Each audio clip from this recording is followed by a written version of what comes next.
নমস্কাৰ মৰমৰ ছাত্ৰ ছাত্ৰীসকল জেন এডুকেশ্যন চেনেলটোলৈ তোমালোকক স্বাগতম জনাইছো। আজি আমি আলোচনা কৰিম অষ্টম মান শ্ৰেণীৰ ইতিহাস আৰু ৰাজনীতি বিজ্ঞানৰ পাঠ নং 2 মধ্যযুগৰ অসম নামৰ পাঠটিৰ প্ৰশ্নৰ উত্তৰবিলাকৰ বিষয়ে আলোচনা কৰিম। গতিকে ভিডিঅটো তোমালোকে শেষলৈ চাই থাকক। ছাত্ৰ ছাত্ৰীসকল প্ৰথমতে চোৱা 22 নম্বৰ পৃষ্ঠাত দিয়া আছে। 22 নম্বৰ পৃষ্ঠাত ভিতৰুৱা কোৱেশ্চন কেইটামান দিয়া আছে। প্ৰথমতে আছে অসমত কোনে আহোম ৰাজ্য স্থাপন কৰিছিল, তেওঁলোক কিমান বছৰ অসমত ৰাজত্ব কৰিছিল। তাৰপিছত কোনজন আহোম স্বৰ্গদেউৰ সময়ৰ পৰা আহোম শাসন ব্যৱস্থাত হিন্দু ধৰ্মৰ প্ৰভাৱ পৰে। তাৰপিছত আছে 3 নম্বৰ চুহুংমুং বা দিহিঙীয়া ৰজাৰ ৰাজত্বকালত সৃষ্টি কৰা পদবীতৰ নাম কি আছিল। গতিকে তোমালোকে এই ভিতৰুৱা তিনিটা কোৱেশ্চনৰ এনসাৰখিনি এইবাৰ চোৱা 21 নম্বৰ পৃষ্ঠাত দিয়া আছে। 21 নম্বৰ পৃষ্ঠাত দিয়া আছে। প্ৰথমতে চোৱা এইখিনি 1228 খ্ৰীষ্টাব্দত আহোমসকল অসমলৈ আহে। অসমত তেওঁলোকে 19 শতিকাৰ আগভাগলৈ প্ৰায় 600 বছৰ কাল ৰাজত্ব কৰিছিল। এটা হ'ব প্ৰথমৰ এনসাৰখিনি। তাৰপিছত ক নম্বৰখিনি। তাৰপিছত যিটো কোৱেশ্চন দিয়া আছে কোনজন আহোম স্বৰ্গদেউৰ সময়ৰ পৰা আহোম শাসন ব্যৱস্থাত হিন্দু ধৰ্মৰ প্ৰভাৱ পৰে। তোমালোকে ইয়াৰ এনসাৰটো তলত চোৱা 21 পৃষ্ঠাতে তলত দিয়া আছে। কোনজন আহোম স্বৰ্গদেউৰ সময়ৰ পৰা আহোম শাসন ব্যৱস্থাত হিন্দু ধৰ্মৰ প্ৰভাৱ পৰে। ইয়াৰ এনসাৰটো দিবা আহোম স্বৰ্গদেউ চুডাংফা বা বামুণী কৰৰ দিনৰ পৰা আহোম শাসনত হিন্দু ধৰ্মৰ প্ৰভাৱ পৰে। এইটা দিবা খ নম্বৰখিনি। তাৰপিছত গ নম্বৰত যিটো দিয়া আছে চুহুংমুং বা দিহিঙীয়া ৰজাৰ ৰাজত্বকালত সৃষ্টি কৰা পদবীতৰ নাম কি আছিল। তোমালোকে ইয়াৰ উত্তৰত দিবা যে ইয়াৰ পদবীটো আছিল এইখিনি দিবা স্বৰ্গদেৱে বৰপাত্ৰ গোহাঁই পদৰ সৃষ্টি কৰে। তোমালোকে জাষ্ট এইখিনি দিবা বৰপাত্ৰ গোহাঁই পদৰ পদবী নাম লৈছিল। ইয়াৰ পিছত আছে চোৱা অনুশীলনীত দিয়া আছে। অনুশীলনীত দিয়া আছে 1 নম্বৰত উত্তৰ লিখা। 1 নম্বৰত উত্তৰ লিখা দিয়া আছে ক নম্বৰত কিমান শতিকাত আহোমসকল অসমলৈ আহিছিল। এইটো ক নম্বৰ। খ নম্বৰত আছে চুকাফা অসমলৈ আহোঁতে লগত অনা মন্ত্ৰী দুজন কোন কোন আছিল। তাৰপিছত গ নম্বৰত মূলা গাভৰু কোন আছিল। ঘ নম্বৰত কিমান খ্ৰীষ্টাব্দত গদাধৰ সিংহ আহোম সিংহাসনত বহে। আৰু ঙ নম্বৰত আছে কোচ ৰজা নৰনাৰায়ণে কিমান খ্ৰীষ্টাব্দত আহোম ৰাজ্য আক্ৰমণ কৰিছিল। আৰু প্ৰথম 6 নম্বৰত আছে চুতীয়াসকলৰ শ্ৰেষ্ঠ ৰজা কোন। গতিকে এইবাৰ 1 নম্বৰৰ এনসাৰখিনি তোমালোকে চোৱা। প্ৰথমতে আছে ক নম্বৰত কিমান শতিকাত আহোমসকল অসমলৈ আহিছিল। তোমালোকে ইয়াৰ উত্তৰত লিখিবা যে ত্ৰয়োদশ শতিকাত আহোমসকল অসমলৈ আহিছিল। খ নম্বৰত চুকাফা অসমলৈ আহোঁতে লগত অনা মন্ত্ৰী দুজন কোন কোন আছিল। তোমালোকে ইয়াৰ উত্তৰত দিবা যে চুকাফা অসমলৈ আহোঁতে লগত অনা মন্ত্ৰী দুজন হ'ল বুঢ়াগোহাঁই আৰু বৰগোহাঁই। গ নম্বৰত আছে মূলা গাভৰু কোন আছিল। ইয়াৰ উত্তৰত দিবা মূলা গাভৰু ফ্ৰাচাং মং বৰগোহাঁইৰ পত্নী আছিল। এনেকৈ তোমালোকে ক খ গখিনি দিবা। তাৰপিছত আছে খ নম্বৰত কিমান খ্ৰীষ্টাব্দত গদাধৰ সিংহ আহোম সিংহাসনত বহে। ইয়াৰ উত্তৰত দিবা 1861 খ্ৰীষ্টাব্দত গদাধৰ সিংহ আহোম সিংহাসনত বহে। ঙ নম্বৰত কোচ ৰজা নৰনাৰায়ণে কিমান খ্ৰীষ্টাব্দত আহোম ৰাজ্য আক্ৰমণ কৰিছিল। ইয়াৰ উত্তৰত দিবা কোচ ৰজা নৰনাৰায়ণে 1562 খ্ৰীষ্টাব্দত আহোম ৰাজ্য আক্ৰমণ কৰিছিল। প্ৰথম 6 নম্বৰত চুতীয়াসকলৰ শ্ৰেষ্ঠ ৰজা কোন। ইয়াৰ উত্তৰত দিবা চুতীয়াসকলৰ শ্ৰেষ্ঠ ৰজা ৰত্নধ্বজ পাল বা গৌৰী নাৰায়ণ আছিল। এনেকৈ তোমালোকে ক নম্বৰৰ এনসাৰখিনি লিখি দিবা। ইয়াৰ পিছত আছে চোৱা 2 নম্বৰত দিয়া আছে। 2 নম্বৰত আছে ক্ৰমানুসাৰে সজাবলৈ দিয়া হৈছে। 2 নম্বৰতখিনি ক নম্বৰত আছে ইয়াণ্ডাবু সন্ধি। তাৰপিছত আছে খ নম্বৰৰ হুছেইন শ্বাহৰ কামৰূপ কমতা আক্ৰমণ। ক নম্বৰত চৰাইঘাটৰ যুদ্ধ। খ নম্বৰত মিৰ্জুমুলাৰ অসম আক্ৰমণ। ঙ নম্বৰত স্বৰ্গদেউ চুকাফাৰ চৰাইদেউত ৰাজধানী স্থাপন। আৰু প্ৰথম 6 নম্বৰত ইখতিয়াৰ উদ্দিন মালিক উজবেক তুঘৰিল খাৰ কামৰূপ আক্ৰমণ। গতিকে তোমালোকে এইবাৰ 2 নম্বৰ এনসাৰখিনি চোৱা। প্ৰথমতে দিবা ইয়াণ্ডাবু সন্ধি হৈছিল 1826 খ্ৰীষ্টাব্দত। খ নম্বৰত দিবা হুছেইন শ্বাহৰ কামৰূপ কমতা আক্ৰমণ হৈছিল 1498 খ্ৰীষ্টাব্দত। তাৰপিছত গ নম্বৰত চৰাইঘাটৰ যুদ্ধ। খ নম্বৰত মিৰ্জুমুলাৰ অসম আক্ৰমণ 1662 খ্ৰীষ্টাব্দত হৈছিল। ঙ নম্বৰৰ স্বৰ্গদেউ চুকাফাৰ চৰাইদেউত ৰাজধানী স্থাপন 1228 খ্ৰীষ্টাব্দত। আৰু প্ৰথম 6 নম্বৰত ইখতিয়াৰ উদ্দিন মালিক উজবেক তুঘৰিল খাৰ কামৰূপ আক্ৰমণ হৈছিল 1257 খ্ৰীষ্টাব্দত। গতিকে এনেকৈ তোমালোকে 2 নম্বৰৰ এনসাৰখিনি দিবা। 3 নম্বৰত দি আছে, 3 নম্বৰত আছে শুদ্ধ অশুদ্ধ বিচাৰ কৰা। শুদ্ধ নে অশুদ্ধ লিখিবলৈ কোৱা হৈছে। মই তোমালোকক ইয়াতে শুদ্ধ নে অশুদ্ধ কিতাপতে লিখি দিম, এইটো ইয়াতে চোৱা। 9 নম্বৰত আছে আহোমসকল অসমলৈ অহাৰ পৰা ইয়াণ্ডাবু সন্ধিলৈ এই সময়ছোৱা অসম বুৰঞ্জীৰ মধ্যযুগ। আহোমসকল অসমলৈ অহাৰ পৰা ইয়াণ্ডাবু সন্ধিলৈ এই সময়ছোৱা অসম বুৰঞ্জীৰ মধ্যযুগ। গতিকে এইটো হ'ব শুদ্ধ। তোমালোকে শুদ্ধ বুলি লিখি দিবা এইটো। তাৰপিছত আছে খ নম্বৰত আছে চুডাংফা বা বামুণী কোঁৱৰৰ দিনৰ পৰা আহোম স্বৰ্গদেউসকলে হিন্দু নাম গ্ৰহণ কৰে। চুডাংফা বা বামুণী কোঁৱৰৰ দিনৰ পৰা আহোম স্বৰ্গদেউসকলে হিন্দু নাম গ্ৰহণ কৰে। এইটো হ'ব অশুদ্ধ। মনত ৰাখিবা, এইটো অশুদ্ধ। তাৰপিছত আছে গ নম্বৰত মিৰ্জুমুলাৰ অসম আক্ৰমণৰ সময়ত লেখক চিহাবুদ্দিন তালিচ অসমলৈ আহিছিল। মিৰ্জুমুলাৰ অসম আক্ৰমণৰ সময়ত লেখক চিহাবুদ্দিন তালিচ অসমলৈ আহিছিল। এইটো হ'ব শুদ্ধ। শুদ্ধ। তাৰপিছত ঘ নম্বৰত আছে কছাৰী ৰজা গোবিন্দ চন্দ্ৰৰ দিনত কছাৰী ৰাজ্য ব্ৰিটিছৰ অধীনস্থ হয়।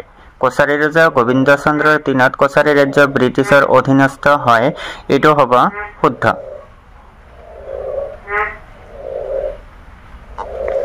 শুদ্ধ। তাৰপিছত আছে ঙ নম্বৰত চুতীয়াসকল বৈষ্ণৱ ধৰ্মী আছিল। চুতীয়াসকল বৈষ্ণৱ ধৰ্মী আছিল। এইটো হ'ব অশুদ্ধ। অশুদ্ধ বুলি লিখি দিবা। তাৰপিছত প্ৰথম 6 নম্বৰত আছে কামৰূপ আক্ৰমণৰ সময়ত তুৰ্কী আফগানসকলক ভূঞাসকলে সহায় কৰিছিল। কামৰূপ আক্ৰমণৰ সময়ত তুৰ্কী আফগানসকলক ভূঞাসকলে সহায় কৰিছিল। এইটো হ'ব অশুদ্ধ। মনত ৰাখিবা, অশুদ্ধ। এনেকৈ তোমালোকে 3 নম্বৰৰ এনসাৰখিনি কৰিব পাৰিবা। ইয়াৰ পিছত আছে চোৱা, ইয়াৰ পিছত আছে 4 নম্বৰত খালী ঠাই পূৰ কৰা। খালী ঠাই লিখিবলৈ কোৱা হৈছে। খালী ঠাইত কি বহিব? ইয়াত আছে প্ৰথমতে ক নম্বৰত আহোমসকল অসমলৈ অহাৰ পাছৰে পৰা কামৰূপ ৰাজ্যখন দেশ নামেৰে পৰিচিত হয়। খালী ঠাইত বহিব, মনত ৰাখিবা, ইয়াত হ'ব অসম। অসম নামেৰে পৰিচিত হয়। আহোমসকল অসমলৈ অহাৰ পাছৰে পৰা কামৰূপ ৰাজ্যখন অসম নামেৰে পৰিচিত হয়। তাৰপিছত খ নম্বৰত আছে আহোমসকলে দেশ নামৰ দেৱতাক পূজা সেৱা কৰিছিল। ইয়াত হ'ব আহোমসকলে সোমদেউ। তোমালোকে এইখিনি দেখিবা ভালদৰে। সোমদেউ নামৰ দেৱতাক পূজা সেৱা কৰিছিল। তাৰপিছত আছে গ নম্বৰত দেশ স্বৰ্গদেউ চুহুংমুং বা দিহিঙীয়া ৰজাৰ হিন্দু নাম। ইয়াত হ'ব ইয়াত মই এইপিনে লিখি দিছোঁ সৰ্গনাৰায়ণ।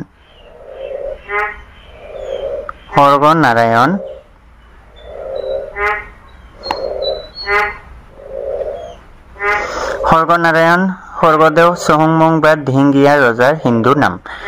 এইটো হ'ব।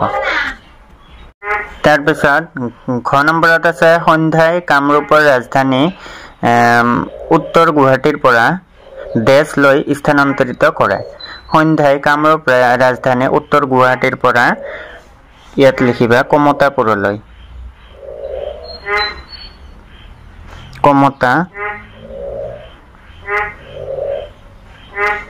কমতাপুৰলৈ স্থানান্তৰিত কৰে। নম্বৰত আছে দেশ চুতীয়াসকলৰ আটাইতকৈ শক্তিশালী ৰজা আছিল। ইয়াত হ'ব খালী ঠাইত দেশ চুতীয়াসকলৰ আটাইতকৈ শক্তিশালী ৰজা আছিল। ইয়াত লিখিবা ৰত্নধ্বজ।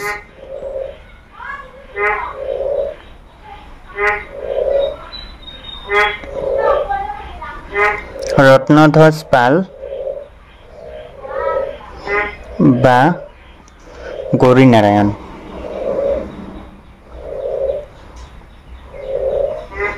গৌৰী নাৰায়ণ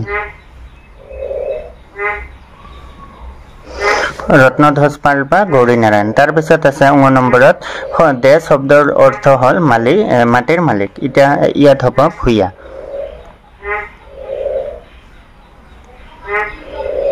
ভূঞা গতিকে তোমালোকে এনেকৈ 4 নম্বৰ এনসাৰখিনি কৰিবা তাৰ পিছত চোৱা আছে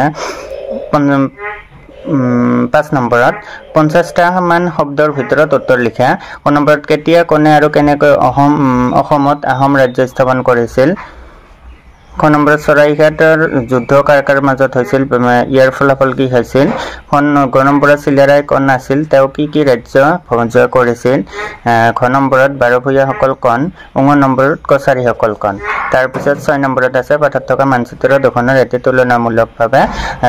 তুলনামূলক সমুটকা প্ৰস্তুত কৰা এইটো নালাগে তোমালোকৰ গতিকে এইটোৰ 5 নম্বৰৰ এনসাৰখিনি চোৱা 5 নম্বৰত আছে প্ৰথমতে ক নম্বৰত কেতিয়া কোনে আৰু কেনেকৈ অসমত আহোম ৰাজ্য স্থাপন কৰিছিল ইয়াৰ উত্তৰত তোমালোকে দিবা যে 11 শতিকাত আহোমসকল অসমলৈ আহে অসমত তেওঁলোক 19 শতিকাৰ আগভাগলৈ প্ৰায় 600 বছৰ ৰাজত্ব কৰিছিল আজিৰ পৰা প্ৰায় 784 বছৰ আগেয়ে মাওলুং ৰাজ্যৰ পৰা মুংকুং হৈ পাটকাই পৰ্বত অতিক্ৰম কৰি চুকাফাই অসমত প্ৰৱেশ কৰে 1228 খ্ৰীষ্টাব্দত পাটকাই পৰ্বত অতিক্ৰম কৰি চৰাইদেউত ৰাজধানী স্থাপন কৰালৈ এই সময়ছোৱাত চুকাফাই খিলঞ্জীয়া লোকসকলৰ বহু প্ৰত্যাহ্বানৰ সন্মুখীন হৈছিল চুকাফাই এই লোকসকলক কৌশলেৰে বশ কৰি নিজৰ অধীনস্থ কৰিছিল ইয়াৰ পিছত খ নম্বৰত চৰাইঘাটৰ যুদ্ধ কাৰ কাৰ মাজত হৈছিল ইয়াৰ ফলাফল কি হল তোমালোকে ইয়াৰ উত্তৰত দিবা যে ৰজা চক্ৰধ্বজ সিংহই মোগলসকলক